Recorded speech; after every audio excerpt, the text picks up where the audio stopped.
ہاں تو دوستو، کیسے ہیں آپ؟ ہم مسلم دنیا کی سرد جنگ پر بات کر رہے تھے اور پہنچے تھے 1980 کے اس مرحلے پر جب عراق نے ایران پر حملہ کر دیا تھا۔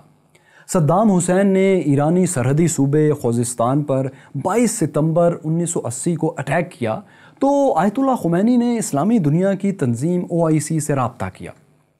انہوں نے ڈیمانڈ کی کہ OIC organisation of Islamic countries اس حملے کی مذمت کرے، لیکن OIC کی طرف سے کوئی ایسا مذمتی بیان سامنے نہیں آیا۔ ایران کا مغربی صوبہ خوزستان، جہاں سے عراقی فورسز نے ایرانی سرحد پار کی تھی، یہ علاقہ دوستو ایران میں تیل کی دولت سے مالا مال علاقوں میں سے ایک تھا۔ عراق نے چند ہی دنوں میں اس صوبے کے اہم ترین مقامات پر قبضہ کر لیا، بلکہ خرم شہر جو آئل ریچ علاقہ تھا اس پر بھی قبضے میں صدام حسین کی فورسز کو زیادہ وقت نہیں لگا۔ ایرانی فوج جو چند مہینے پہلے شاہ سے وفادار تھی بلکہ انقلابیوں سے لڑنے میں کئی سال سے مصروف رہی تھی، اب اتنی طاقتور اور منظم نہیں رہی تھی جتنی شاہ کے دور میں ہوا کرتی تھی۔ شاہ کے دور میں تو ایرانی فوج خطے کی شاید سب سے طاقتور فوج تھی، لیکن اب وہ صورتحال نہیں تھی، اس لیے عراقی فوج کا مقابلہ شروع میں یہ فوج نہیں کر پا رہی تھی۔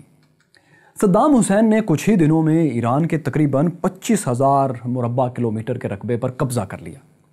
جب جنگ کو 6 دن ہو گئے تو یونائٹڈ نیشنز نے سیکورٹی کونسل کے ذریعے سیز فائر، جنگ بندی کے لیے ایران اور عراق دونوں پر دباؤ ڈالنا شروع کر دیا۔ عراق نے سیکورٹی کونسل کی پیشکش فوری طور پر مان لی، کیونکہ اگر اسی وقت جنگ بند ہوتی تو ظاہر ہے وہ فتح مند تھے، وہ فتح یاب تھے، ایران کے قیمتی علاقے، تیل سے مالا مال حصے تو ان کے قبضے میں جا چکے تھے۔ اسی لیے صدام حسین نے جنگ بندی پر آمادگی ظاہر تو کر دی، لیکن ایک چھوٹی سی شرط رکھی کہ ان کی فوج عراق کے جتنے حصے پر قبضہ کر چکی ہے اتنے حصے پر ان کا قبضہ تسلیم کیا جائے گا۔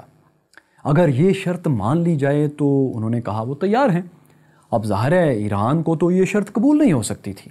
ویسے بھی نیا انقلاب تھا، اگر آیت اللہ خمینی اس شرط کو مان لیتے تو انقلاب بھی اسی وقت ناکام ہو جاتا کہ نیا ایران، یہ آیت اللہ خمینی کا ایران، اپنی سرزمین کا تحفظ ہی نہیں کر پایا، یہ لوگوں میں سوچ جاتی۔ انہوں نے انکار ہی کرنا تھا، کر دیا۔ تو ایران کی فوج اگرچہ انقلاب کے بعد ابھی عراقی ملٹری کے لیول کی نہیں تھی، لیکن دوستو ایران کی ایک ایسی طاقت ہے جو اس کے ارد گرد کے ملکوں میں، عراق، سعودی عرب میں، وہ کسی کے پاس وہ طاقت نہیں ہے۔ وہ ہے اس کی ہزاروں سال پرانی قوم پرستی۔ ایرانی ہر چیز برداشت کر سکتے ہیں، لیکن ایرانی قومیت پر سوال اٹھانا ان کے لیے سب سے بڑی گالی ہوتی ہے۔ ایرانی قومیت یا فارسی ہونے کا اگر سوال آ جائے تو مشہد سے آبادان تک اور نیچے بندر عباس سے اوپر عمل تک ہر ایرانی بلا تفریق مذہب، رنگ، نسل، جماعت ایک ہو جاتا ہے۔ عراقی حملے نے بھی یہی کام کیا۔ خمینی، جن کا انقلاب ابھی پوری طرح پاؤں نہیں جما پایا تھا، اس جنگ سے مستحکم ہونے لگا تھا۔ ایرانیوں میں قومیت جاگ اٹھی تھی۔ وہ ایرانی جو آیت اللہ خمینی کے انقلاب اور نئے ایران کے حامی نہیں تھے، وہ بھی ایران کو بچانے کے لیے ان کی لیڈرشپ میں ایک جان ہو گئے تھے، کیونکہ اگر اب ایرانیوں نے اپنے وطن کا دفاع کرنا تھا تو پریکٹیکلی آیت اللہ خمینی ہی اس وقت اس پوزیشن میں تھے کہ وہ جنگ کی قیادت کریں اور جنگ لڑیں یا اپنے وطن کا دفاع کریں۔ اب انہی کے حکم پر، آیت اللہ خمینی کے حکم پر بڑی تعداد میں نوجوان رضاکاروں کو بھرتی کرنا شروع کر دیا گیا فوج کی مدد کے لیے۔ ان رضاکاروں کو مکمل جنگی تربیت دی جاتی اور اس لشکر کو کاروان کربلا کہا جاتا۔ اب کربلا چونکہ عراق میں تھا تو یہ ایک استعارہ تھا ان کے نزدیک کہ صدام حسین کی حکومت ایک مذہب دشمن حکومت ہے، جس سے لڑنے، جس کے خلاف جہاد کرنے کے لیے کربلا کا کاروان جا رہا ہے، تیار ہو رہا ہے۔ دراصل دوستو آیت اللہ خمینی جو تھے وہ نئی انقلابی ایرانی حکومت کو خدا کی حکومت، گاڈز کنگڈم سمجھتے تھے۔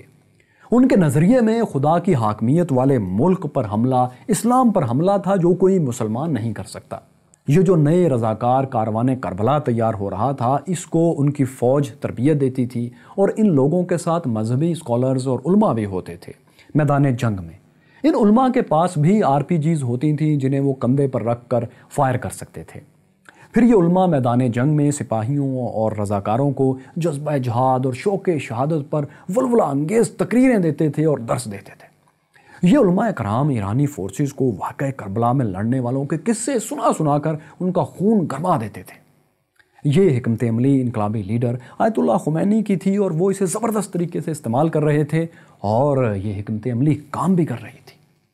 دوسری طرف آپ جانتے ہیں کہ عراق کے ساتھ سعودی عرب اور امریکہ کھڑے تھے۔ سعودی عرب کیسے کھڑا تھا یہ تو آپ پچھلے ویلاگز میں جان چکے ہیں، لیکن امریکہ کیسے کھڑا تھا؟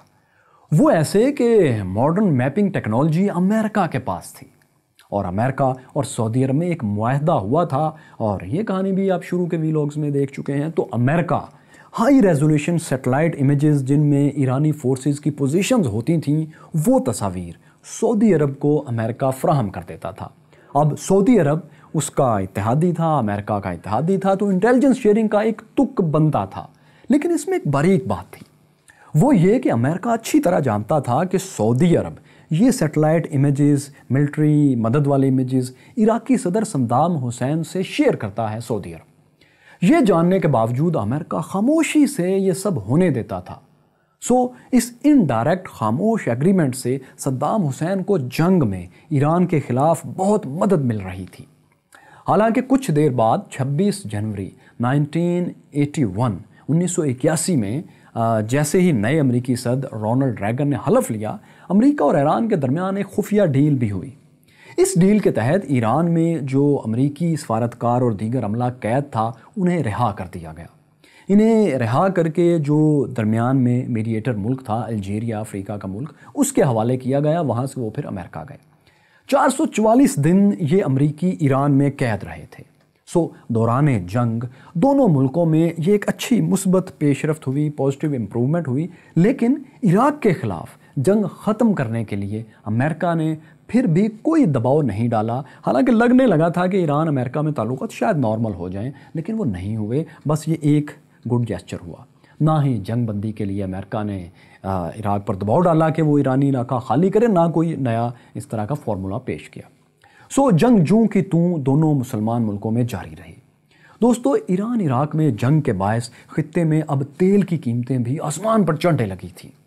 بلکہ 1981 کے شروع میں ہی جہاں سعودی عرب کا ایک بیرل تیل $13 میں بکا کرتا تھا، وہی اب $28 میں بکنے لگا تھا۔ فرام 13 to $28، اتنا زیادہ۔ یعنی سعودی عرب کو اب $110 بلین سے بھی زیادہ انکم مل رہی تھی۔ یہ سعودی عرب کے لیے اتنی بڑی انکم تھی کہ اس سے پہلے وہ اس بلندی تک کبھی نہیں پہنچے تھے اپنے قیام سے لے کر اب تک۔ دوستو، یہی وہ حالات تھے، تیل کی اونچی قیمتیں اور جنگ کے حالات، جن میں سعودی عرب میں ایک ایسا واقعہ ہوا جس نے ایرانی لیڈر آیت اللہ خمینی کو بہت فائدہ پہنچایا۔ کم از کم پروپیگنڈے کی حد تک تو ان کا بھلا بہت ہوا یہ کہ 1982 میں سعودی بادشاہ انتقال کر گئے۔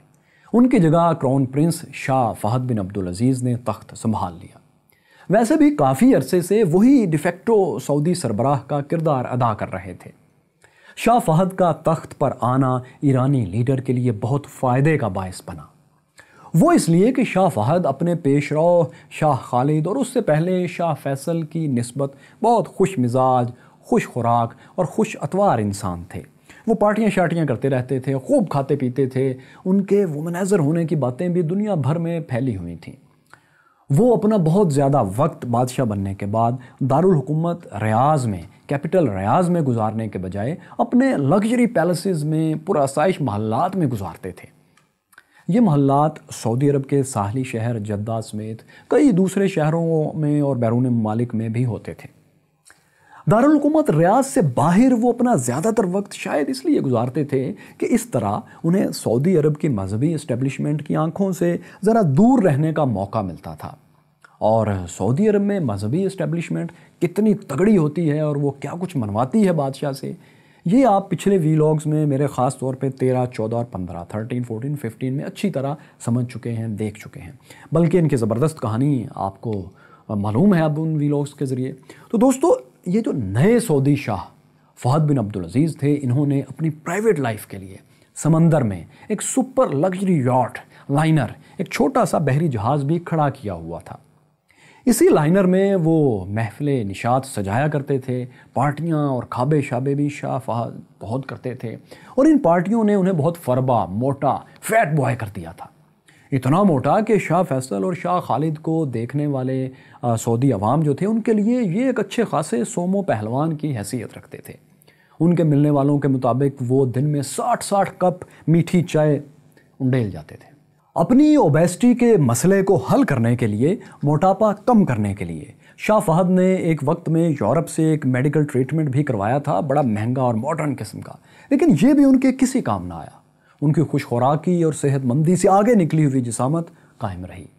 ان کی یہ عادات ظاہر ہے شاہ فیصل اور شاہ خالد جیسے ڈسپلنڈ، تندرست، چست اور ہر وقت سامنے رہنے والے یعنی دارالحکومت ریاض میں رہنے والے بادشاہوں کے الٹ تھیں۔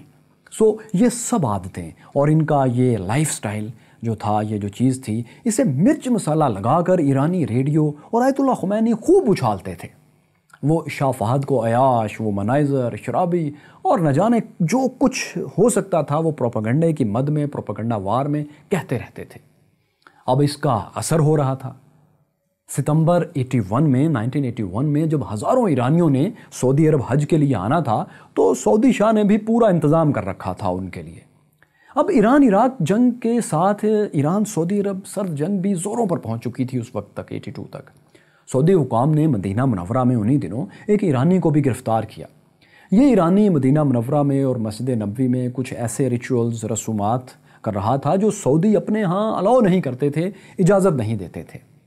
اسی ایرانی کو گرفتار کرنے کے علاوہ سعودی حکام نے یہ کیا کہ جو ایرانی عازمین حج سعودی عرب آ رہے تھے انہیں ایئرپورٹ پر الگ سے ٹریٹ کرنا شروع کیا۔ ان کی تلاشی ہوتی اور ان سے پمفلٹس اور کتابیں چھین لی جاتی۔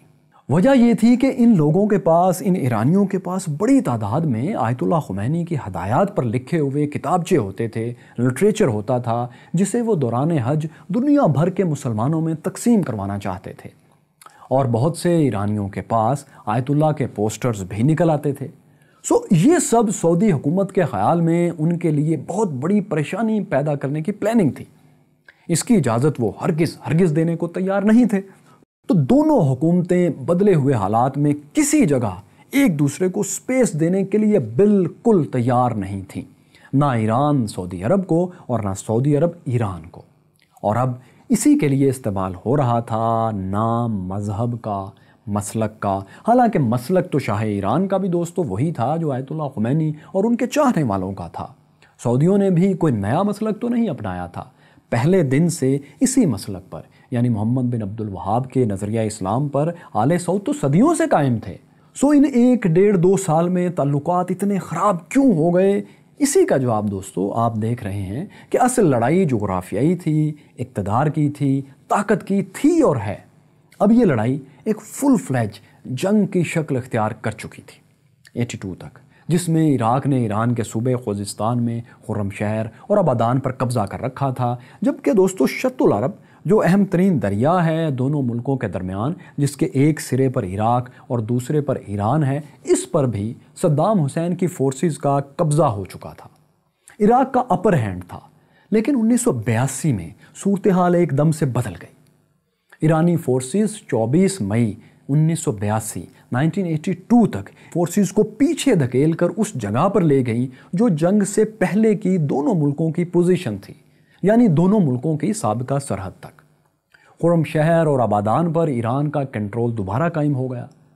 اب معاملہ یہ تھا کہ صدام حسین نے جنگ کا جو کم ترین مقصد طے کیا تھا وہ یہ تھا کہ خوزستان پر قبضہ کر کے ایرانی فوج اور عوام کی مدد سے آیت اللہ خمینی کا تختہ الٹا دیا جائے یا کم از کم قبضہ برقرار رکھا جائے۔ یہ مقصد انہیں جنگ کے دوسرے سال کسی صورت کامیاب ہوتا نظر نہیں آ رہا تھا۔ اب وہ جنگ ختم کروانے کے لیے بے چین ہونا شروع ہو گئے۔ جنگ میں دوستو مسلسل ناکامی کے علاوہ ایک وجہ یہ بھی تھی کہ عراق کو کویت اور سعودی عرب سے اربوں ڈالر کا قرض مل رہا تھا۔ یہ ڈالرز اب صدام حسین کو واپس کرنا تھے۔ قرض بڑھتا جا رہا تھا جو عراقی معیشت کے لیے تباہ کن ثابت ہو رہا تھا۔ صدام حسین نے جنگ بندی کے لیے، ٹروس کے لیے اپنی آمادگی ظاہر کر دی۔ یہ ایک بڑی پیشکش تھی، لیکن مسئلہ یہ تھا کہ اب ایرانی لیڈر آیت اللہ خمینی جنگ بندی پر تیار نہیں تھے، کیونکہ اب آیت اللہ خمینی دیکھ رہے تھے کہ اس جنگ میں ان کی ہار کا امکان تقریباً ختم ہو چکا ہے، سو انہوں نے عراقی شہر بصرہ پر حملے شروع کروا دیے۔ انہوں نے عراقی صدر کی جنگ بندی کی پیشکش کا جواب یہ دیا کہ جب تک صدام حسین ہیں صدارت کی کرسی پر وہ مذاکرات یا ٹروس نہیں کریں گے۔ اب یہ شرط تو صدام حسین کبھی قبول کرنے پر تیار نہ ہوتے، سو وہ نہیں ہوئے، مگر اب وہ جنگ سے بھی بری طرح تھکنے لگے تھے، سو انہوں نے جون میں اسی مہینے میں یک طرفہ طور پر جنگ بندی کا اعلان کر دیا۔ خمینی ابھی جنگ بند نہیں کرنا چاہ رہے تھے کیونکہ اس جنگ نے ان کے ملک کو ان کی قیادت میں یکجا کر دیا تھا اور وہ ایک ہیرو کے طور پر اپنی قوم کے سیویئر کے طور پر لوگوں کے سامنے موجود تھے۔ ان کے مخالف مذہبی گروپ بھی فی الحال خاموش ہو گئے تھے، تیل کی قیمتیں بھی چڑھ گئی تھیں اور اس کا فائدہ ایران کو کچھ نہ کچھ بہرحال ہو رہا تھا۔ تو اب جنگ کے 2 سال بعد عراق جنگ بند کرنا چاہتا تھا، لیکن ایران صدام حسین کو ہٹانے سے پہلے جنگ بندی پر بات ہی کے لیے تیار نہیں تھا۔ لیکن دوستو، یہاں ایک تیسرا فریق تھا جو جنگ ختم نہیں کروانا چاہتا تھا، وہ چاہتا تھا جنگ جاری رہے۔ یہ تیسرا فریق اس مقصد کے لیے حیران کن طریقے استعمال کر رہا تھا۔ یہی وہ پوائنٹ ہے جس پر آپ کے کافی سوالات بھی پچھلے کمنٹس میں آ رہے تھے، حالانکہ وہ موقع نہیں تھا ان پر بات کرنے کا، لیکن اگلے ویلاگ میں اسی پر بات کریں گے۔ ضرور دیکھیے گا یہ ساری کہانی۔ دوستو، اگر آپ نے شروع سے مسلم دنیا کی یہ کولڈ وار، یہ فالٹ لائنز جو آپ دیکھتے ہیں، اس کو سمجھنے کے لیے آپ اس پلے لسٹ پر ضرور کلک کر لیجیے۔ شاہ فیصل نے یورپ کا تیل کیوں بند کیا تھا، یہ بھی آپ یہاں دیکھ سکتے ہیں۔ بہت شکریہ۔